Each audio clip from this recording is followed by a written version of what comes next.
Hello and welcome to some more Star Citizen. Star Citizen Alpha 3.8 and the last patch of the year is currently with the EVA Carti, with a live build roughly projected to come between the 13th and 21st of December 2019, though we should see a wider PTU within the next couple of weeks. So what's pegged to be in Alpha 3.8 after all the roadmap changes and announcements at CitizenCon? There is a new core tech with the long-awaited version 1 of Server-Side Object Container Streaming, or SOCS, SOCS. This allows for the server to only concern itself with gameplay area that has players there, and areas that are having no players at all there, they're put on standby. The server can then run significantly more efficiently, at least that's the idea. Server Object Container Streaming does not directly affect client-side performance. However, in areas where the servers were sort of like grinding to a halt or creating stutter or crashing or bottlenecking, it could help stop and stabilize that. If your frame rate was being restricted because there was too much happening on the server, then yes, it will help your frames in that situation. A huge amount of content was relying on this being implemented, but it's the first version of it in the game, and they're going to keep working on it. It has also been suggested that at this time, or around the release of server-side object container streaming, they would experiment with greater player caps on servers as well.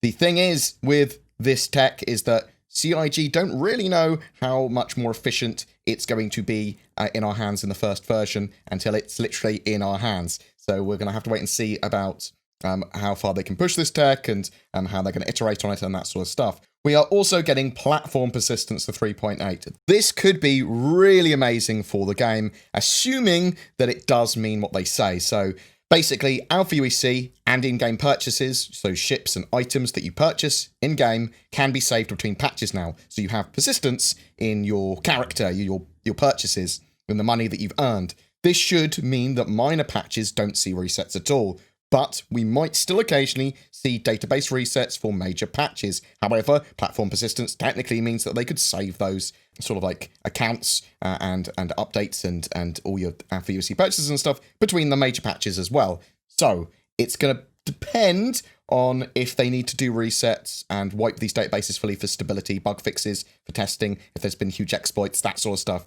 We will see 3.8 Live have a reset. Bam, when it's released. And then less resets after that. They are pushing for as few resets as possible, but it's going to be dependent on, do we still see big resets for each major build because there's tech problems or there's issues they haven't foreseen? If not, then there's going to be quite good persistence in Star Citizen. People will be able to grind, be able to work their way up and get these big ships, and there'll be a lot more reasons to play.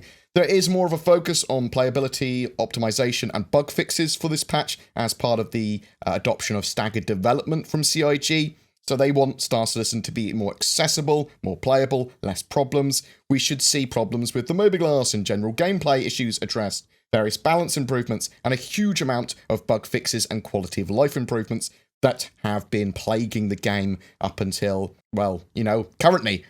Ships. So there have been delays with some of the original ships planned for 3.8. So at its release, the Cutlass Red, the Carrack, and the Prowler are not going to be with 3.8, but they are still coming as part of the 3.8 branch. So the Cutlass Red has been delayed to January, the Carrack's been delayed till February, and the Prowler has been delayed to March. The Argo Mole, which is a new ship, and potentially is going on sale for the 12th of December, or when 3.8 goes live, potentially whatever comes first. The ship is a 4-crew mining ship that has 3 manable mining turrets, double the capacity of the Prospector when it comes to how much ore it can nom up, and similar saddlebags to the Prospectors as well, so I think it can deploy these saddlebags and pick them up later, get another ship to pick them up. Each of its turrets can be set up with different mining lasers, and you can work together to mine nodes or mine individual ones if you wanted to. It's somewhere between the Prospector and the Orion in mining ability.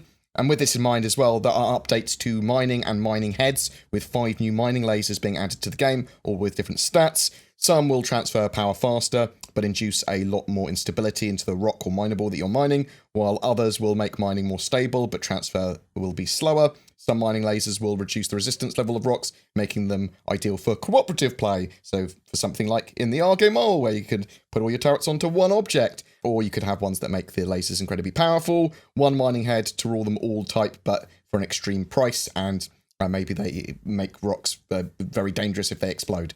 Mining consumables as items had previously been mentioned as well, and this would give you one-use items that can affect the mining process with bursts of power or preventing an explosion, but we don't know for sure if these, specifically the mining consumables, will be in 3.8.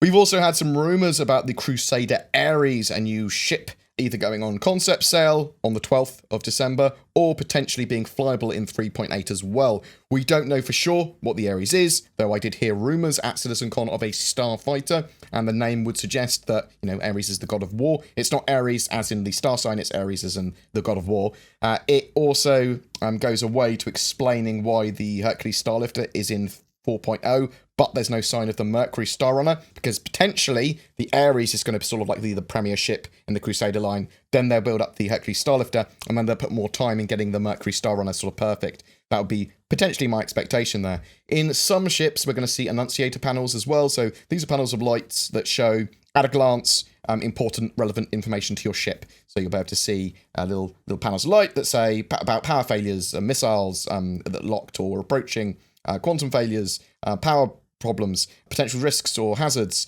There are various camera updates for ships and vehicles as well, with the idea here making Star Citizen look and feel better. They are updating and adjusting the vehicle look-ahead camera so it can look towards the direction you're moving, both in space and ground vehicles. In addition, the mode can also look towards selected targets to keep them in view and provide some horizon leveling when in atmosphere. They're also improving the third-person camera system for vehicles to provide more immersive experiences, ensuring the camera can orbit cleanly around vehicles and snap towards your movement direction and react to collisions better. So, better cameras. I mean, I suppose it's good for Star Citizen because it's a pretty game. New location-wise, we've got Planet Microtech. So, one of the things that server-side object container streaming allows is a larger gameplay area. So Planet Microtech is here, and this is a load of new biomes and tech behind it as well. It's an icy planet with various biomes that include frost, ice, snow, frozen seas, Nordic forests, highland plains. We also have the exterior of New Babbage, the major landing zone for the planet here. So you'll be able to see the outside of the city and new architecture style, new assets and buildings, new ways that they are building districts for cities. But the interiors and movement inside and between zones isn't in until 3.9 for New Babbage. But Microtech is a big, icy, awesome planet. And Planet Tech version 4 is a big part of 3.8 and why Microtech exists in the way it is. So all planets and moons are being reworked for the new tech, and you'll see that in 3.8. These new planetary improvements include improved tools, workflows, planet surface blending, object scattering and transitions, generation driven by climate data. You'll see less popping in of assets, better levels of detail, more efficient resource usage, better looking planets and moons, and VFX associated with areas, biomes, and all that sort of stuff. You'll see updates to biomes and assets in them as well. And this includes updates to atmosphere with various stability improvements to reduce certain artifacts that are currently visible at different view positions, including incorporation of additional density layers to capture effects like ozone layers at higher altitudes that will result in a more natural looking sky and sunset on planets. General improvements in color reproduction are also being worked on. You're going to see better shadows, you're going to see better sort of like large scale assets and all this sort of stuff on planets too. With the inclusion of Microtech, you'll also see Microtech brand clothing and armor. That's going to be available in-game, and you'll see appropriate NPCs wear this. The new space station interiors are here for 3.8 as well. This has allowed them to make bigger and better rest stops and space stations with various services. Previous, we saw the sort of like space station exteriors that they were using, but the interiors didn't match. They were very old-style modular. They've got a lot more updates to this with new rooms, food courts, large-scale areas, shops, viewing areas, atriums. This tech as well, the way they've modularly planned out these space stations and married them to exteriors of stations, allows them to build out new points of interest, new stations, and bits and bobs around the verse as well. The goal here is to have stations above planets and moons as well that can be used as trade hubs and places for larger ships to land so they don't have to go planet side. We're also going to see cargo stations, automated stations, and other points of interest expanding out from this tech and new updates to space stations over the next few quarters. They are vastly improving the behavior of restricted areas as well, with a more natural sort of feel. So things like the no-fly zones and flying around ArcCorp or Hurston, so Lorville at Hurston, making those sort of like movements less obtrusive. They're refactoring and fixing many internal issues regarding restricted areas to make them easier to set up and use as well. This includes landing splines, allowing the air traffic control to open up paths to players to enter restricted areas and fly to a landing zone with guidance. These areas will become more natural and won't require obtrusive materials to show their presence either. So you're not going to see like big orange force fields or anything like that in the future, and it will feel much more sort of natural. Gameplay-wise, there are new missions and updates, with one being sort of like touted and premiered as the 890 jump mission. So the ship's been hijacked by shipjackers intent on hacking into the ship's computer. It's intended for up to 4 players to work together with it, and it should be quite hard. They will work together to secure the airspace around the 890 jump before then EVAing onto the ship, and then battle their way through the ship to locate and disable 2 hacked consoles, all whilst clearing the ship of its hijackers and seeing if anyone is there to survive or rescue to complete the mission. You'll also see missions tied to a new gameplay area around Microtech and any new space stations as well, and updates to a various set of missions. There are updates to the lore system as well, including fines no longer being automatically deducted from a player. Instead, balance of fines will need to be paid off at various terminals around the verse, and if you don't pay them off, then they get worse, and you have to pay more fines, and then eventually you'll get criminal ratings and stuff like that from it.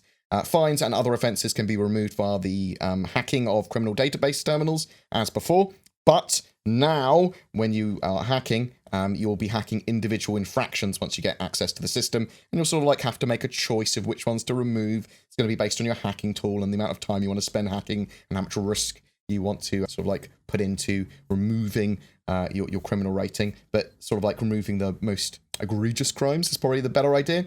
They are also tweaking laws to have some more appropriate fines and repercussions as well. Talking to the devs at CitizenCon, they were talking about the Civil Defense Force and open bounties that would allow players to scan ships, and if they had criminals on board, or they were criminals themselves, or the ship was involved in criminal dealings, or had been said that it had been stolen or lost or whatever, or there's illegal cargo on board that ship, then you could engage them for a reward without taking a mission. It sounded like it was like an open mission for anyone that was lawful, and they're trying to put that, or at least some of that, into Alpha 3.8 if possible. Close combat is reasonably fleshed out as a mechanic for 3.8 as well, at least on paper. It includes unarmed and armed combat with systems for blocking, dodging, heavy and light and directional attacks, uppercuts. Take too much unarmed damage and you can be knocked down or out, and there are takedowns you can do with the system as well. We did have some new gear as well. The Animus missile launcher, it fires sets of 3 missiles that can lock onto a target before you fire. A very good anti-vehicle and anti-air weapon. There is also the Bearing P6 LR sniper rifle, a ballistic sniper rifle with a nostalgic feel for people that may have played some older games. There are additions and improvements to the AI as well. Not only should server-side object container streaming help with some of the bugs that AI had, like them degrading over time or suddenly going AFK, but they are also completing the 3D pathfinding v2 for ship AI. This allows the AI to navigate in 3D space by utilizing physics grids. The path search will be hierarchical and will use other factors alongside physical data, such as graph connections of quantum travel points. The system will scale to the size of the universe and accommodate all content is the idea, including asteroid fields, planets, space stations, players, other ships, that sort of stuff. It will be able to move around sensibly based on their surroundings. They are also tweaking and improving behaviors, including implementation and balancing of defensive maneuvers that gunship pilots will perform on detecting fire to prevent extensive damage to their vessel on one side. They'll be able to disengage more sensibly. But you'll see more sort of like the larger ships act better in combat, or try and prevent damage, just wrecking them straight away. And that's sort of like what we're expecting for Alpha 3.8 as it stands currently. I'd like to know what you think though. Do you think server-side object container streaming will see big improvements to content in the game? Are you excited about the Argo Mole and mining updates? Do you think the Crusader Ares is going to be viable in 3.8, or is it just a concept ship? What do you think that is? Do you think we'll see higher player caps in 3.8, 3.9, or do you think it's something that is going to be further down the lines with server meshing? Whatever your thoughts, I'd love to hear from you in the comments below. Every month we have a Star Citizen ship giveaway for December, and to celebrate 2019, we are giving away a Carrack, the mighty explorer ship. It does also come with that Pisces and the Urza Rover 2. To be in for a chance of winning that, all you need to do is comment on any of my videos made during this month of December. Only one of your comments counts per video. Full details down below. A quick bit of shilling as well. Shadow provide remote access to high-spec gaming PCs as a subscription service, so you don't need to maintain your own gaming PC. You can leverage the power of your internet to turn your phone, tablet, laptop, or home PC into a monster. They are taking pre-orders for their new hardware configurations, scaling for 4K gaming, up to 32 gigs of RAM, and a GeForce Titan RTX, which I am very much looking forward to playing Star Citizen on. Links below, and use the code BoredGamer to get a discount. There is also an additional offer if you are in the US as well, that you get basically 50% off, and you can even use my BoredGamer code on top of that as well for additional discount. I also use NordVPN, which I've decided to continue to support, as they appear to have one of the best VPN services currently available at an affordable price. If you're looking for a VPN, consider them. Links below. Thank you so much for watching my video to the end. If you would like to share my video, comment, subscribe, like, all that sort of jazz, ring the bell, that all helps content creators. Also, if you want to further support the channel even more, there's Patreon, there's direct donation, there's the YouTube join button as well, which gives you access to some more sort of like exclusive content from me. Thank you very much for watching. You take care, and I'll see you in the verse.